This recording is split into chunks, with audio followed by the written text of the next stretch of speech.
email came through at 11 p.m. on a Thursday. My chest tightened the second I saw the subject line: Field Assignment, Auxiliary Station Inspection. My hands were steady, but my jaw clenched hard enough to hurt. I'd already submitted my resignation 2 weeks earlier. This was supposed to be my last month. I read it 3 times, and each time, the words felt heavier. The coordinates pointed to a location I'd never heard anyone mention in 12 years of pipeline work. I called my supervisor the next morning. He sounded confused, told me he'd check and call back. When he did, his voice had that flat, careful tone people use when they're reading from a script. He said the station was flagged for routine inspection. Nothing unusual, just outdated sensors sending false positives. He paused too long before adding that it would be a quick trip. 2 days, maybe 3. Then I could finish my contract and go home. Something in his voice made my stomach turn. Before we step into that frozen station, subscribe to the channel. Hit the like button and comment below. Would you go to Alaska? We flew out on Monday. Me and 2 other techs, neither of whom I'd worked with before. The helicopter cut through gray sky and endless white, and nobody spoke. I kept my hands pressed against my knees to stop them from bouncing. The coordinates led us to a stretch of pipeline I'd never serviced, 30 miles from the nearest active station.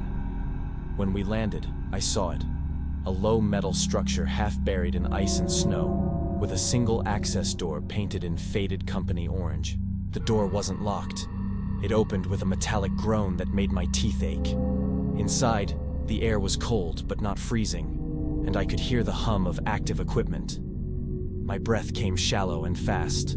The lights were on. The control panels glowed with steady green indicators. Everything was clean. No dust, no rust, no sign of abandonment.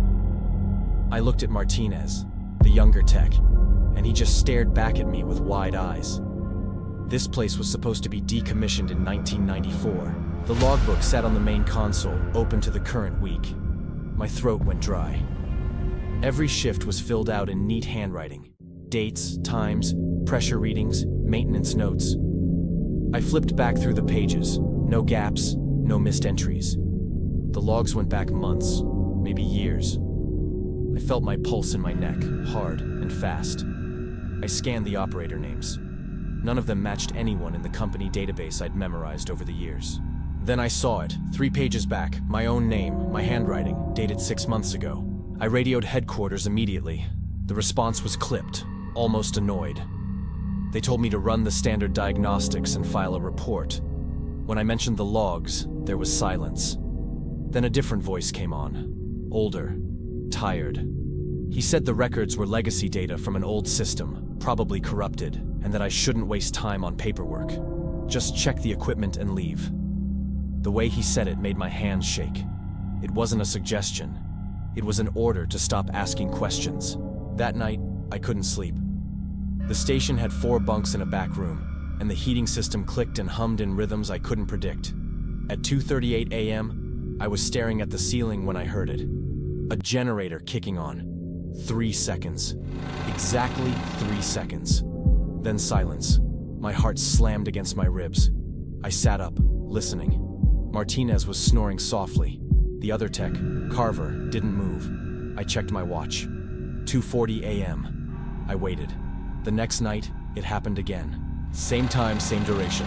On the 3rd day, the radio crackled to life while I was checking valve pressure in the main corridor.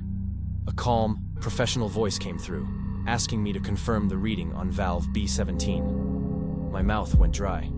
I hadn't touched B17 yet. I was about to respond when I heard it. A metallic grinding sound from deeper in the station. I walked toward it, my legs stiff and slow. When I reached the valve junction, B17 was turning on its own. The wheel spun smoothly, deliberately, until the pressure gauge stabilized. Then it stopped. I stood there, frozen, watching the valve. My breathing was too loud in my ears. Nobody was near it. The corridor was empty. I grabbed my radio and called Martinez. He came running, his face pale.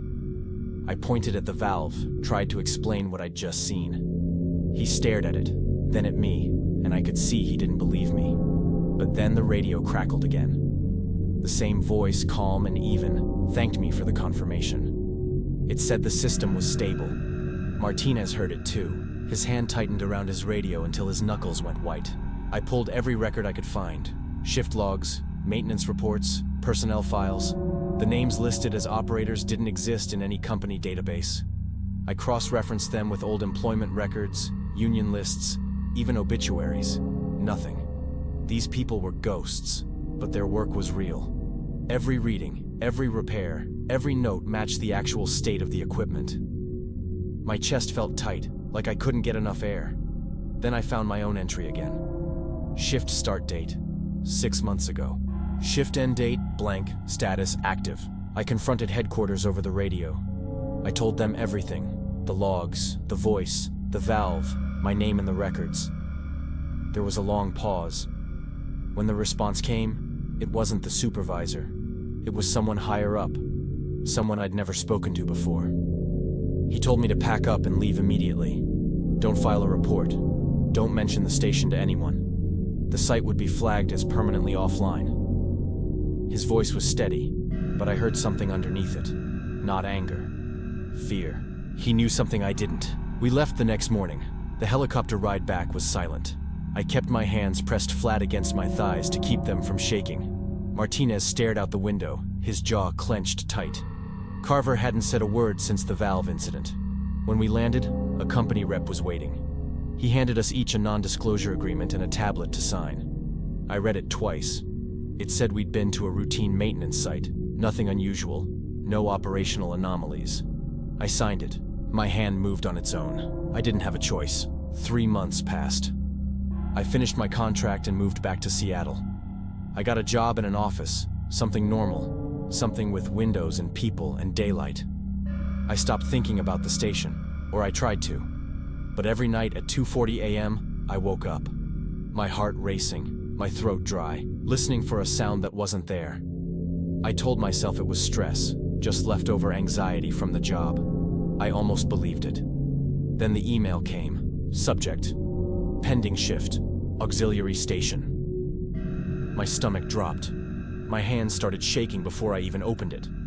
The message was automated, generated by the company's scheduling system. It said I had an unresolved shift assignment. Operator absence flagged. Replacement protocol initiated.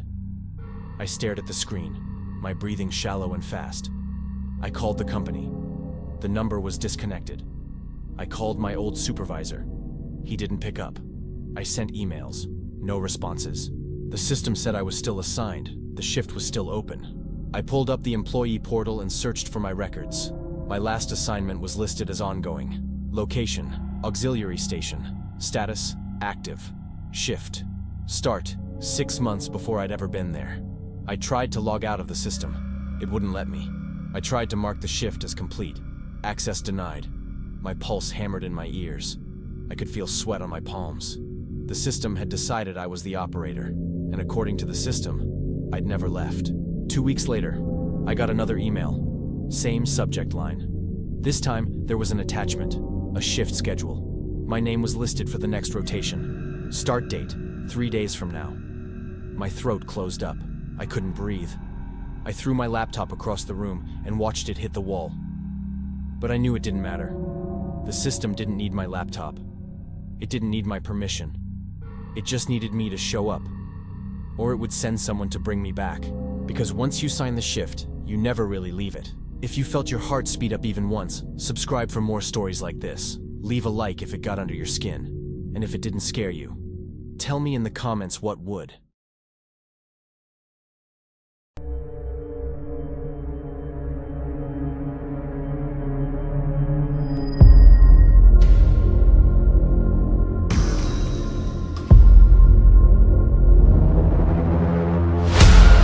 Mark's face still appears on TV whenever they bring up Line 32 near Prospect Creek in Alaska. Most people don't even remember the line existed.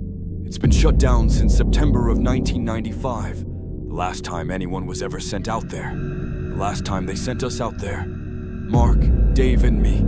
People like to say Alaska is beautiful, but anyone who lives or works out here knows the truth. Strange things happen there. Back then, Mark, Dave, and I were field technicians working for the Trans-Alaska Pipeline System, assigned to the old inspection corridor Everyone called the forgotten line, line 32.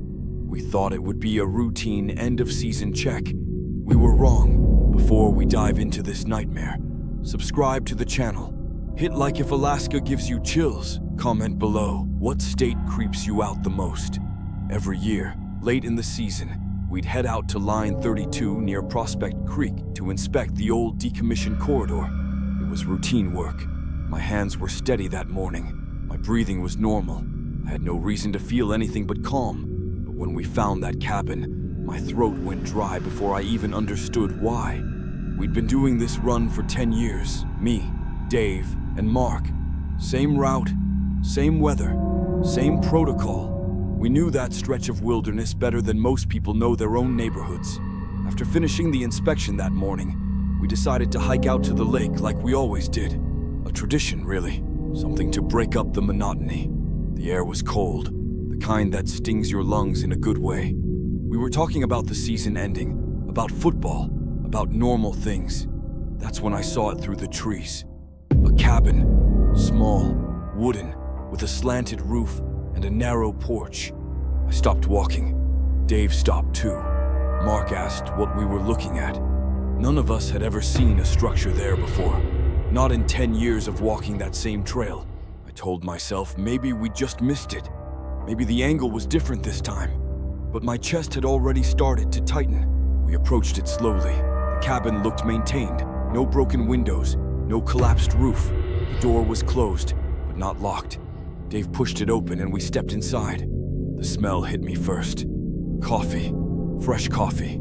There were dishes in the sink, still damp. A half-eaten loaf of bread on the counter. Clothes hanging on a line near the wood stove. Dry but recent. Someone was living there. Someone who had just been there. Maybe an hour ago. Mark picked up a mug from the table. It was warm. I felt the hairs on my arms rise, but I forced myself to stay rational. Maybe it was a trapper. Maybe it was someone off-grid, legal or not. Alaska's full of people who don't want to be found. That didn't make it dangerous. That's what I told myself. But my hands had started to tremble just slightly, and I kept them in my pocket so the others wouldn't see. We walked through the cabin. 2 small rooms, a loft space above. Everything was clean, organized.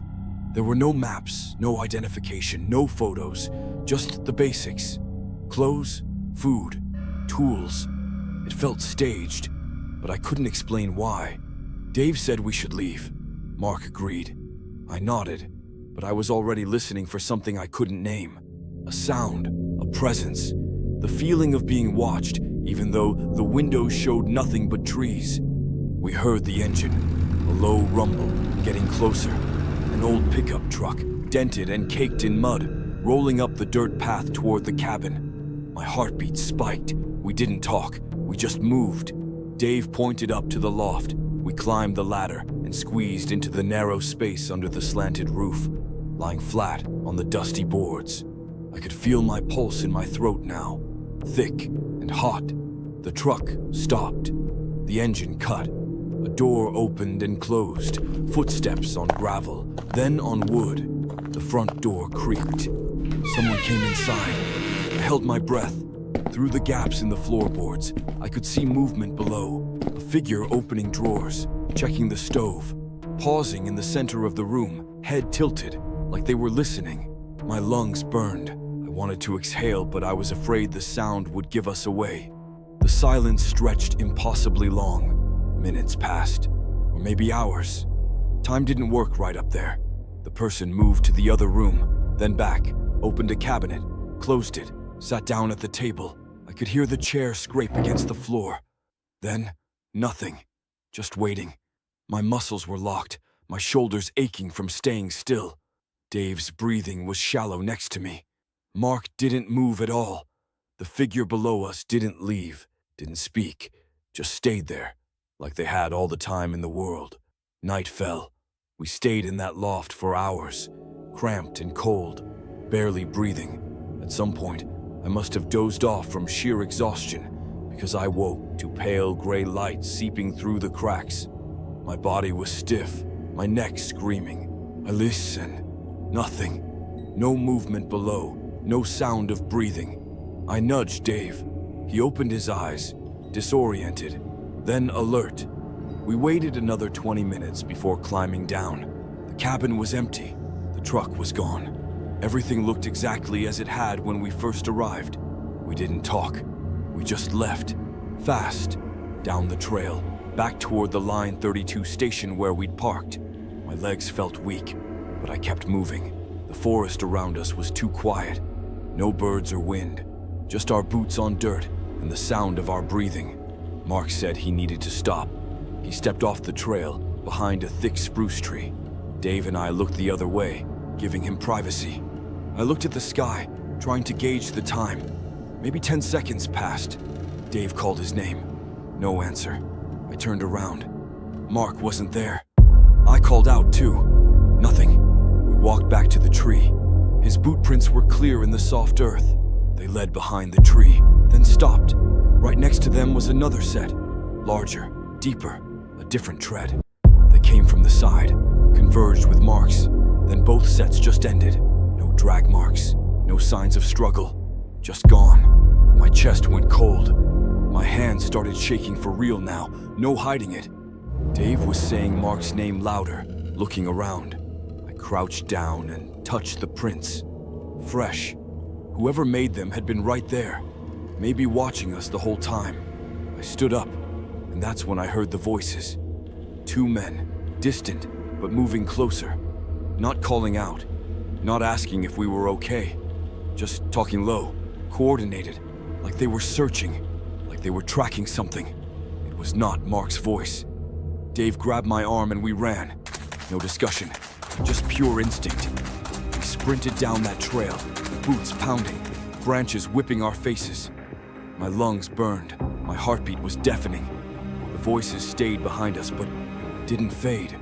We didn't stop until we reached the Line 32 station, a small metal-sided building we used for storage and emergency access.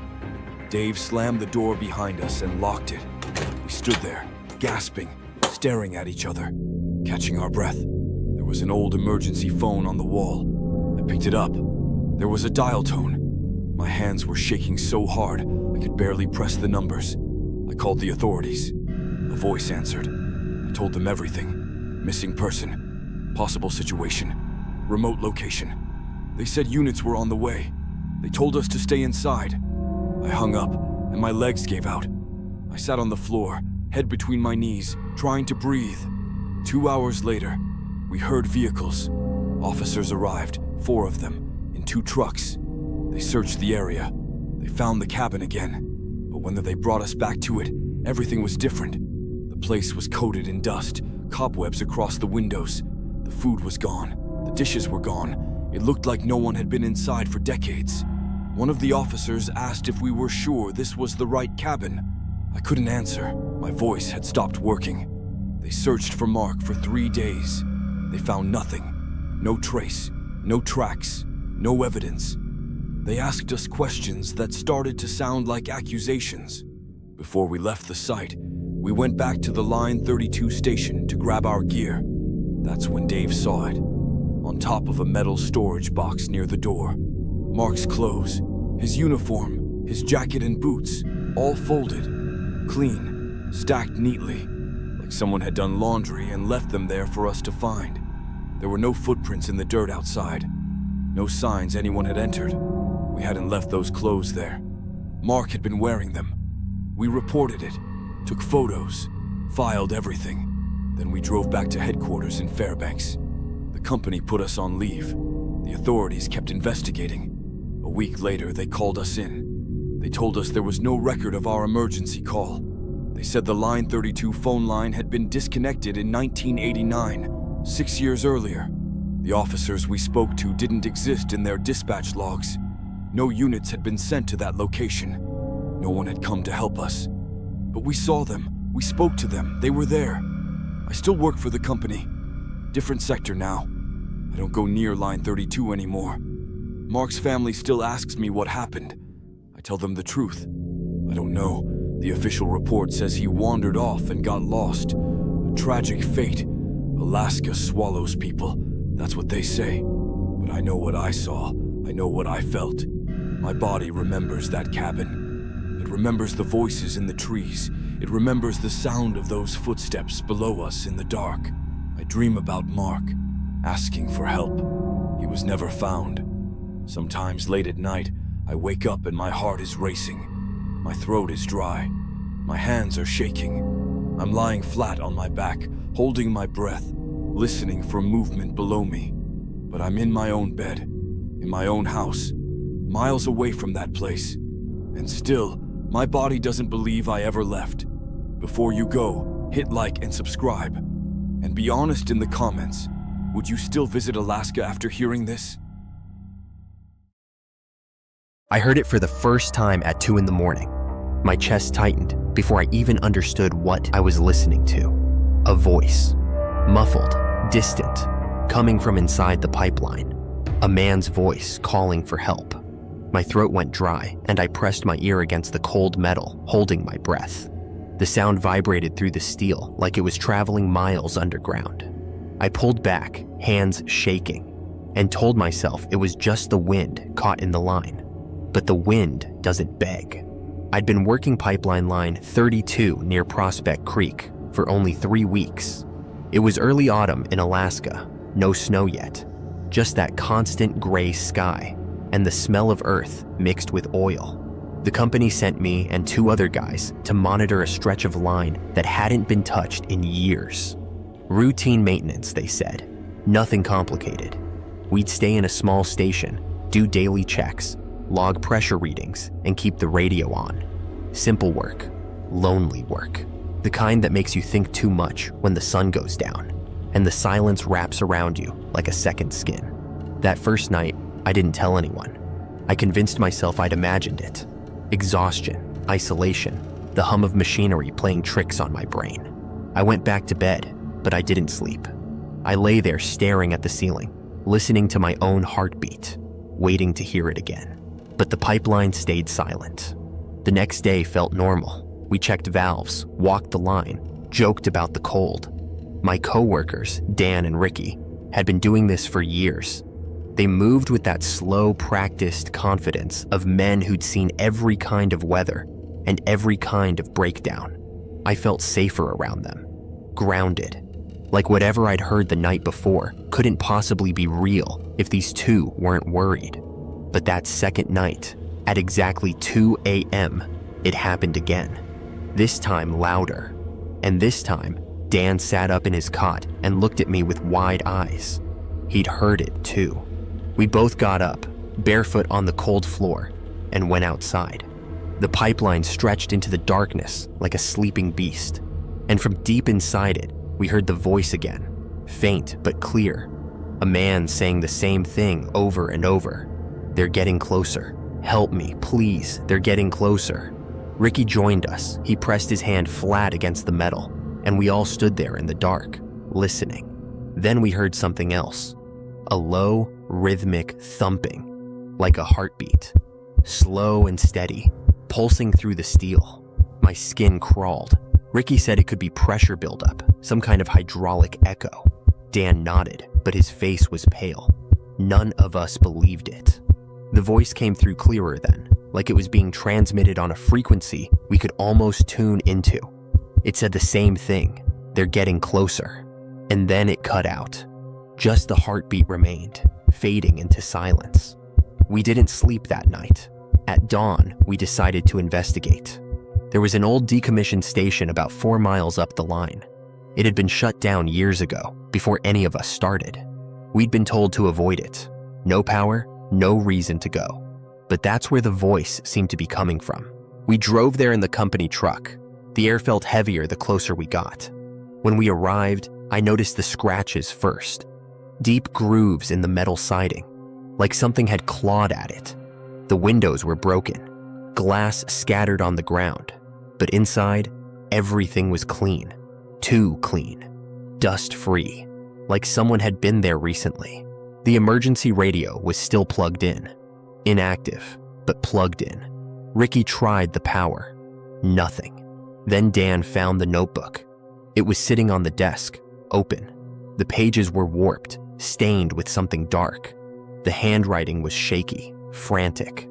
The first entry was dated 3 months ago. It mentioned the same thing we'd heard, the heartbeat at 2 a.m. The next entry described voices in the wind, 3 workers reporting the same thing, then a plea for help from the north section, then footprints found beside a disconnected segment of pipeline. Fresh footprints. No explanation. The last entry was a warning, underlined 3 times. Do not follow the footprints. My hands were trembling as I held the notebook. Dan looked at Ricky. Ricky looked outside. And that's when we saw them. Behind the station, fresh boot prints, several of them, different sizes, leading into the trees. We should have left. Every part of me knew that. My chest was tight, my breathing shallow, but Dan was already walking toward them, and Ricky followed. So I did too. The footprints led to a cabin, small, half hidden in the brush. The door was ajar. We pushed it open. Inside, hanging on hooks along the wall, were 3 pipeline uniforms. Clean, pressed. Each one had a name stitched on the chest. Dan, Ricky, and mine. I felt my stomach drop. My mouth went dry. I heard Ricky say something, but the words didn't register. Then we heard it. Footsteps, crunching through the underbrush, getting closer. We ran. We didn't look back. We just ran.